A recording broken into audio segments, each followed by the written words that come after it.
ස්ට්‍රොබිලෙන්තස් සෙක්සිනස් නේද? ඔව් මේක තමයි ස්ට්‍රොබිලෙන්තස් සෙක්සිනස් කියන්නේ.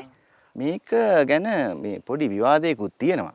ඒ කියන්නේ බ්‍රිතාන්‍ය ජාතික තෝමස් ෆා කියන පුද්ගලයා ලියලා තියෙන සටහන් වලත් ශ්‍රී ලංකා වයිල්ඩ් ලයිෆ් කියන සංග්‍රහවට ලියලා තියෙන එක ලිපි එකක් තියෙනවා මේ සම්බන්ධව තොරතුරු තියෙනවා. කොයි කාලෙද මුලින්ම නෙළු ගැන මේ හෝටන් තැන්න ආශ්‍රිතව වාර්තා වෙන්නේ? මෙයාගේ සඳහන තියෙන 1910. එයා අධ්‍යයනය කරලා තියෙන මේ නෙළු වසර 12න් 12ට පිපෙන එක සම්බන්ධ එයාගේ පොඩි අධ්‍යයනයක් කරලා තියෙනවා. ඉතින් මේ කාලේ මේ බ්‍රිතාන්‍ය ජාතිකයෝ මේ ප්‍රදේශයේ හඳුනා ගැනීමත් සමග ඒගොල්ලන්ගේ දඩයම් බීමක් විදිහට මේක පාවිච්චි කරලා තියෙනවා.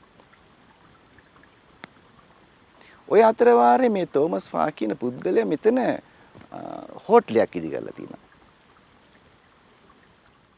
එයා මේ ස්ට්‍රොබිලෙන්තස් අපි පොදු ආහාරයෙන් හඳුන්වන නෙළු ගැන හොඳ අධ්‍යයනයක ඉඳලා තියෙනවා. මේ ලියලා තියෙන සටහන් වල තියෙනවා 1881 නෙළු පිපීම සම්බන්ධ. ඊට පස්සේ යාගේ පුරෝකථනයන් තියෙනවා 1901 දී. ඊට පස්සේ ඔහු පුරෝකථනය කරලා තියෙනවා 2013 දී පිපේ කියලා. මේ වෙනකොට හෝටන් තැන්න ආශ්‍රිතව නෙළු විශේෂ කොච්චරක් වගේ හම්බෙලා තියෙනවද?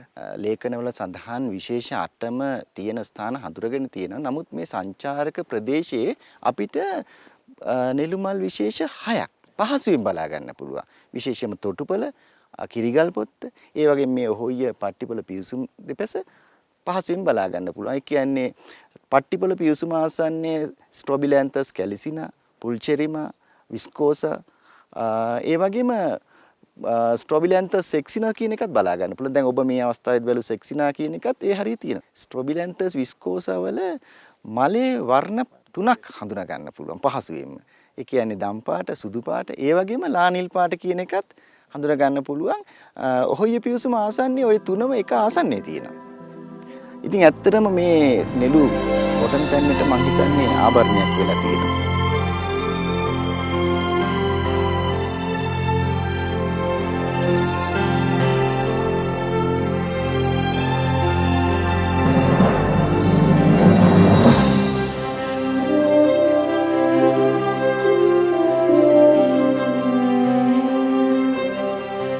හෝටන් තැන්නේ හමුවන නෙළුමල් විශේෂ සියල්ලම ලංකාවට ආවේනික විශේෂ.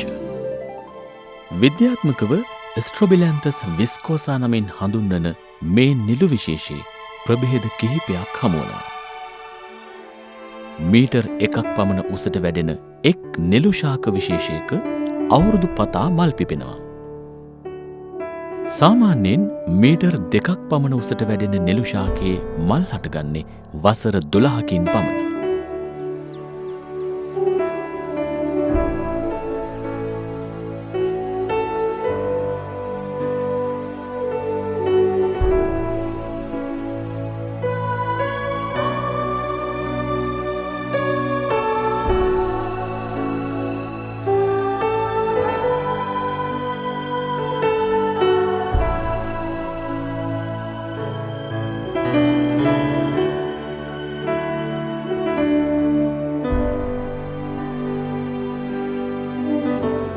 හෝටන් තැන්න ජාතික වනෝද්‍යාන ප්‍රදේශයේ විස්කෝසා විශේෂිතයත් සුදු, ලා නිල් සහ දම් වර්ණවල ප්‍රභේද 3ක නෙළුමල් හමුවනවා.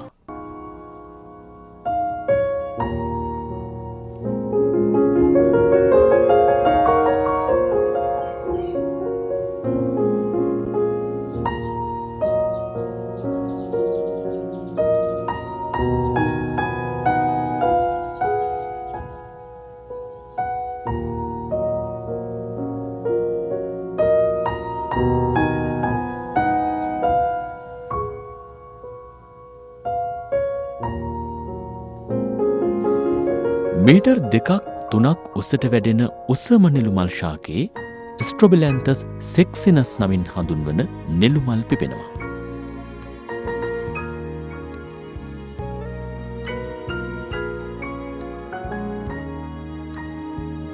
නෙළුමල් වල පැණි උරා බීමට කෘමීන් බොහෝමයක් පැමිණෙනවා. මී මැස්සා බඹරා නෙළුමල් කරා ඇදියෙන්නේ පරාගිකතු කිරීමට. කුරුමිනි විශේෂ නෙළුමල් වල පෙති ආහාරයට ගන්නවා. මකුළු විශේෂයෙන්ම කටුසු විශේෂ නෙළුමල් වලට ඇදෙන කෘමීන් ආහාරයට ගැනීමට සූදානමින් ඉන්නවා. කොපොටිස් සෙලොනිසස් නමින් විද්‍යාත්මකව හඳුන්වන ලංකාවට ආවේනික කඳුකර කුරුබෝදිලිම නෙළුමල් පිපෙන පරිසරයේ හිඳමින් ආහාර සොයා ගන්නවා.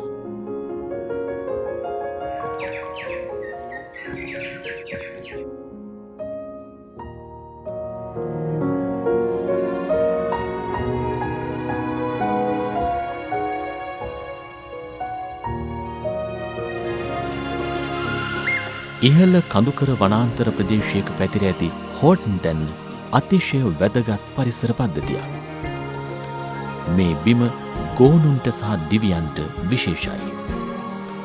ඒ වගේම පාගමනින් සංචාරයේ යෙදෙන්න අවසර ඇති එකම ජාතික වන උයනක් මෙයයි.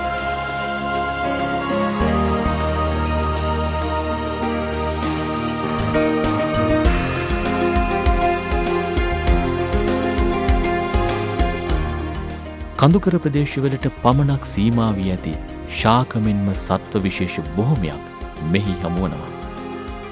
නිර්විෂ පාංශු සර්ප විශේෂයක් වන මේ ලේ මැඩිල්ලත් එක් වර්ගයක්. මීටර් 1400ට වඩා උස හෝටන් තැන්න ආශ්‍රිත කඳුකර වනාන්තර වලාකුල් වනාන්තර වශයෙන් හඳුන්වනවා.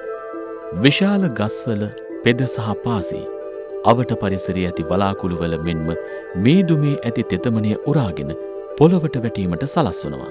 නෙළු මේ වලාකුළු වනාන්තරවල පඳුරු ස්තරය ආවරණය කරගෙන වැඩෙන ශාක විශේෂයක්. කෝලියාස් පවුලට අයත් මේ ශාකය නෙළු ශාකයට බොහෝ සෙයින් ආසන්න ස්වභාවයක් දක්වනවා. ස්ට්‍රොබිලැන්තස් පුල්චෙරිමා නෙළු විශේෂයට ආසන්න පෙනුමක් ඇති නිසා මෙයත් නෙළු විශේෂයක් ලෙස වර්ධවා වටහා ගන්නවා. So ladies and gentlemen, here we have flowers, what we call it, locally we call it Nelu or Strobilanthus. Botanically we call it Strobilanthus, which bloom after 12 years, approximately about 12 years. And you're not talking about the white? The Strobilanthus is this flower. And what is the white one? White one is another species. It's really nice.